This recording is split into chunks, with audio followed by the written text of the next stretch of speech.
جو اصل میں پس پردہ چل رہی ہوتی ہے. اور خود خواجہ آصف صاحب نے ایک بار کہا ہوا ہے اسمبلی میں کہ سب سے زیادہ بے خبر جو ہے وہ حکومت ہوتی ہے. صحیح بات. دیکھیں اس وقت ان کو سمجھ نہیں آ رہی کہ چیزیں کس طرف جا رہی ہیں اور عمران خان کا کانفیڈینس کیوں ہے اتنا.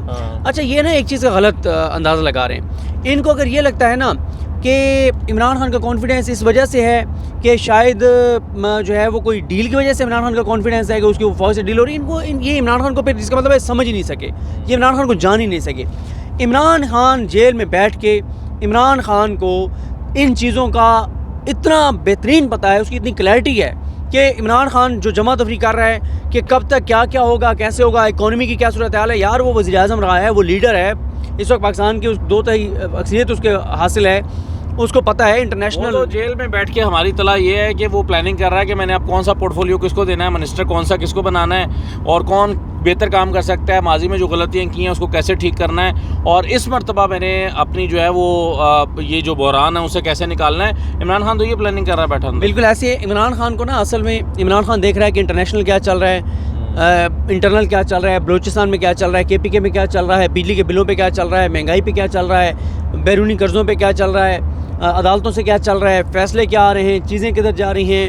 مطلب یہ ساری جمع تفریح کر کے نا تو عمران خان کو پتہ ہے کہ اب اس سے آگے یہ لڑائی لے جانے والے لے جا نہیں سکتے, اور اس کا کانفیڈینس اس وجہ سے ہے. ان کو یہ ہے کہ یار یہ پتہ نہیں ہے کس وجہ سے کوئی ڈیل ہو رہی ہے یہ وہ. دیکھیں ایک بات تو طے ہے کہ ہونے یہی جا رہا ہے کہ عمران خان ایک ریئلٹی تھا ہے, اور اس ریئلٹی کو ایکسیپٹ کرنے جا رہے ہیں لوگ. اس سے پہلے کہ ہم یہ ڈسکس کریں کہ آپ کون سے 2 وزیر لڑ پڑے ہیں, جو میں نے تھمبنیل پہ بھی لکھا ہے, لیکن میں ایک چیز جو نجم سیٹھی صاحب کا مجھے یاد آ گیا, انہوں نے اپنے پروگرام میں یہ کہا ہے, انہوں نے کہا ہے کہ اس وقت مودی صاحب, امریکہ, یہ سب خوش ہیں, ان کو پتہ ہے کہ پاکستان سے کوئی اسٹیٹمنٹ آ ہی نہیں سکتی کسی حوالے سے, نہ اسرائیل کے حوالے سے نہ کوئی اور. کہتے ہیں کہ انہوں نے اپنی جو تجزیہ دیا ہے, نجم سیٹھی صاحب کہتے ہیں کہ یہ صرف پاکستان میں اس وقت جو قد کاٹ ہے وہ عمران خان کا ہے کہ جو ایک اسٹیٹمنٹ اگر مودی کے خلاف دے یا نیتن یاہو کے خلاف دے یا امریکی صدر کے خلاف دے تو اس کا پوری دنیا میں امپیکٹ ہوگا.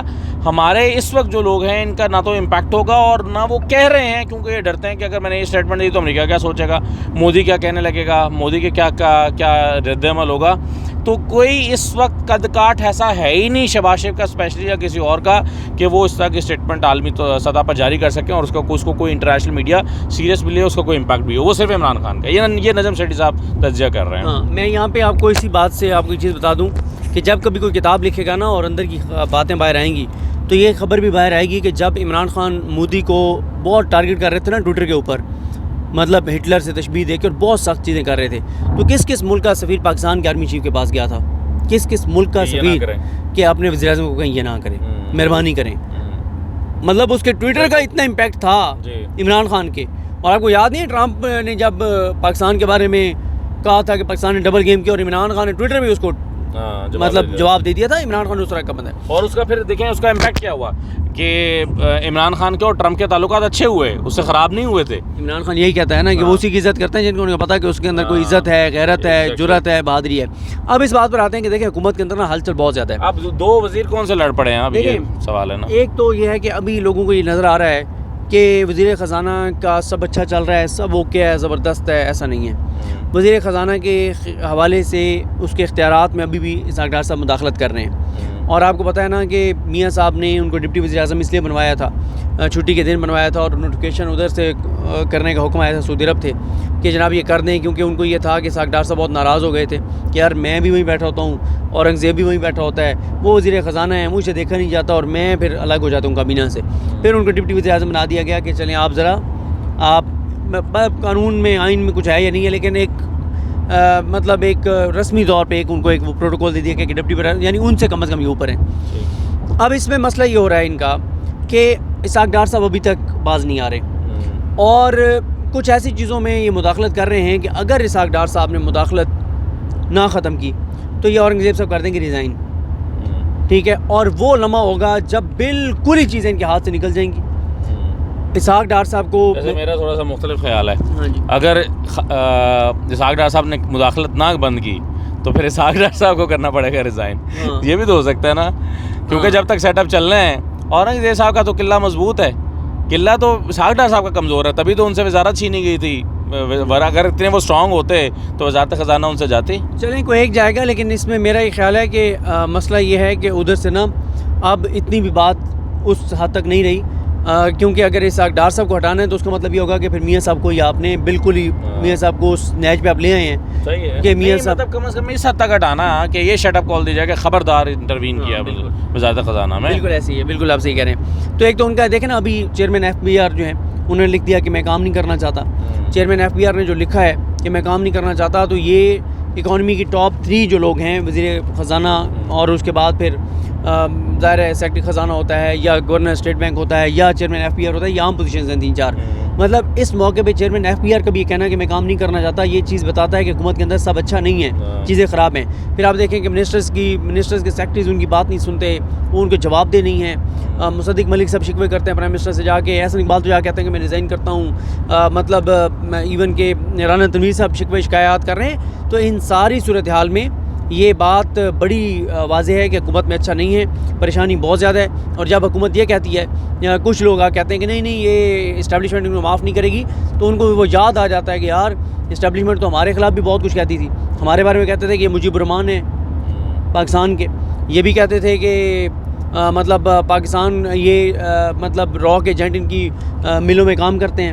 یہ بھی کہتے تھے کہ نواز شریف باہر جا کے اور نواز شریف کی تقریر چلانے، تصویر چلانے پہ پابندی لگ گئی تھی ایسے ہی غیر اعلانیہ. نواز شریف کے بھی سب کچھ ٹی وی پر آپ تقریر نہیں دکھا سکتے تھے، بیان نہیں چلا سکتے. ان کو اس بات کا پتہ ہے کہ ہم تو بیک ڈور پاؤں پکڑ کے اور ہم نے تو منا لیا تھا، اور اس وقت تو حالات بالکل ایسے نہیں تھے. اب تو حالات میں گنجائش نہیں رہی کہ آپ عمران خان سے اس لڑائی کو آگے لے کر جائیں.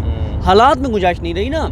دیکھیں عمران خان کے ساتھ آپ لڑائی آگے لے کے جائیں گے تو بجلی کے بل اس نیچ پہ پہنچ گئے ہیں کہ عمران خان جب ابھی کال دے گا، ابھی تک تو وہ قانون کے دائرے میں کھیل رہا ہے نا کہ عدالتوں سے اجازت لے کے جلسہ کریں. اب تو اور یہ میں آپ کو بتاؤں 5 اگست کا جلسہ بہت اہم ہے، ثوابی والا بہت اہم ہے. اور اس جلسے کا انہوں نے عنوان ہے خان کی پکار، اور اس میں یہ بڑا امپورٹنٹ جلسہ ہوگا. اور اس کے بعد پھر یہ مومنٹم بڑا زبردست بنا کے آگے لے جائیں گے. اس کے بعد بالکل ہونا اسلام آباد میں جلسہ، اس کی کوئی اجازت نہیں لی جائے گی، اور وہ لمحہ ہوگا. پی ٹی آئی ایک بار سر، یہ ابھی جماعت اسلامی آئی بیٹھی ہے تو اتنے لوگ ہیں ان کے ساتھ. جس دن پی ٹی آئی آ گئی اس دن آپ اندازہ لگائیں کتنے لوگ نکل آئیں گے، جتنے سینٹیمنٹس ہیں پی ٹی آئی اور عمران خان کے ساتھ لوگوں کے. تو حکومت کے اندر پینک ہے، پریشانی ہے، اور ان کو اس بات کا اندازہ ہو رہا ہے کہ کچھ تو ہے جس کی پردہ داری ہے، کچھ نہ کچھ چل رہا ہے. اور کچھ نہ کچھ یہی چل رہا ہے کہ اس بات کی ریئلائزیشن ہو گئی ہے کہ اس لڑائی کو آگے نہیں لے جایا جا سکتا. عوام کے خلاف جتنا جایا جا سکتا تھا چلے گئے ہوئے ہیں. حکومت کی کریڈیبلٹی نہیں ہے، حکومت ڈلیور نہیں کر پا رہی، کوشن نہیں ہے، اسپیس نہیں ہے، اور اب چیزوں کو جو ہے وہ ریئلٹی کو ایکسیپٹ کر کے آگے چلنا ہے. اس ضد اور انا کے ساتھ ملک جو ہے وہ آگے نہیں چل سکتا. اور جب یہ سوچ پریویل کر رہی ہے تو اس سوچ کے پریویل کرنے کا مطلب یہ ہے کہ شریف خاندان گیو. اچھا ویسے جماعت اسلامی کا آپ نے ذکر کیا نا، میں ایک چیز ویسے آپ کو بتا دوں کہ جماعت اسلامی پر اب ذمہ داری بہت بڑھ گئی ہے، اور اس موقع پر پیچھے ہٹنا اب ان کے لیے ممکن نہیں رہا. کیونکہ سینیریو دیکھیں، پچھلے سال انہی دنوں میں لوگ باہر آ گئے تھے، بجلی کے بل پھاڑ رہے تھے، اور بغیر کسی لیڈر کے عوام اپنے طور پر باہر نکلے تھے اور انہوں نے احتجاج کیا تھا اور شدید کیا تھا. اور وہ ایک ایسا احتجاج تھا جس کا اتنا امپیکٹ ہوا تھا کہ حکومت کو ٹینشن پڑ گئی تھی، میٹنگز کال کر لی تھی بجلی کے بل کم کرنے کے لیے یا ریلیف دینے کے لیے، عوام کو ریلیف دینے کے لیے میٹنگز ہونے لگی تھیں، اور ٹی وی چینلز کو یہ ہدایات آ گئی تھیں کہ بجلی کے بل جلتے ہوئے نہیں دکھانے اور لوگوں کا احتجاج کور نہیں کرنا. تو اتنا زیادہ اس نے ٹینشن دی تھی. اس مرتبہ لوگ نہیں نکلے. کیوں نہیں نکلے؟ میری ریڈنگ یہ ہے کہ لوگ اس لیے باہر نہیں نکلے کہ وہ سمجھ رہے ہیں کہ جماعت اسلامی بیٹھی ہوئی ہے، یہ کچھ نہ کچھ ہمیں دلا کے دے گی حکومت سے. اب اگر کچھ دلائے بغیر جماعت اسلامی واپس چلے جاتی ہے، حافظ نعیم صاحب واپس چلے جاتے ہیں، لوگوں کو نیچرلی پھر غصہ آئے گا کہ بھائی آپ نے پھر ہمیں بلف کیا ہے، یہ تو بہتر تھا کہ ہم خود نکل آتے. تو یہ میں ایسے ہی ہمارا موضوع نہیں تھا، لیکن چونکہ ذکر ہوا تو میں نے سوچا کہ میں کر دوں. تو کہ عوام جو ہے وہ اب آپ سے توقع لگائے بیٹھی ہیں. لوگ باہر اس لیے نہیں نکلے کہ آپ بیٹھے ہوئے ہیں باہر نکل کے. اگر آپ نہ نکلے ہوتے تو پھر شاید لوگ خود نکلتے. تو یہ ان کی ذمہ داری ہے. تو اب آپ کا جو جملہ تھا آخری جس میں آپ نے کہا کہ نواز شریف تو گیو، تو اب مجھے یہ بتائیں کہ نواز شریف بطور نواز شریف، چلیں نواز شریف آپ تو بطور جماعت کہہ رہے ہیں نا، لیکن نواز شریف بطور نواز شریف تو ناراض بیٹھے ہیں آلریڈی. ان کے تو ترجمان بھی کچھ آسرا نہیں دے رہے، ان کے تو ترجمان بھی کوئی حوصلہ نہیں دے رہے عوام کو کہ جی چیزیں ٹھیک ہو جائیں گی، آپ حوصلہ رکھیں. کوئی ایک سٹیٹمنٹ آپ نے سنی ہو جس میں نواز شریف کہہ رہے ہوں کہ بھئی عوام تھوڑا سا حوصلہ رکھیں، یہ بس 6 مہینے مشکل ہیں، چیزیں بہتر ہونے والی ہیں، ٹھیک ہونے والی ہیں اور سب ٹھیک ہو جائے گا. ہم پیٹی ایشوز میں پڑے ہوئے ہیں. یعنی آج دیکھیں نا کہ پنجاب کی حکومت دیکھ لیں، اس میں جو سٹیٹمنٹس آتی ہیں، چھوٹی چھوٹی لڑائیاں چل رہی ہیں، مطلب بارش میں الجھے ہوئے ہیں، ٹیک ٹاک کے چلیں وہ تو ایک معاملہ الگ ہے، لیکن چھوٹے چھوٹے پیٹی ایشوز میں الجھ کر اسٹیٹمنٹس، پریس کانفرنسز بھی انہیں موضوعات پر ہو رہی ہیں. کوئی پالیسی اسٹیٹمنٹ، کوئی ایسی پریس کانفرنس جس میں کوئی منصوبہ بندی ہو، پلاننگ ہو، ایسی چیزیں بھی نہیں ہو رہی. تو ایسا لگتا ہے کہ حکومت اگلے 6 مہینے کے بعد کا سوچ ہی نہیں رہی. بالکل. تو یہ جو یعنی یہ چیز لوگوں کو اور پریشان کر رہی ہے. ایسی ہے، بالکل بالکل صحیح کہہ رہے ہیں ہم. تو یہ ہے جی صورتحال. چلیں پھر اب مزید بات کرتے ہیں. ابھی جو سفر شروع ہوا ہے آگے ہوتی رہیں گی چیزیں. بہت شکریہ.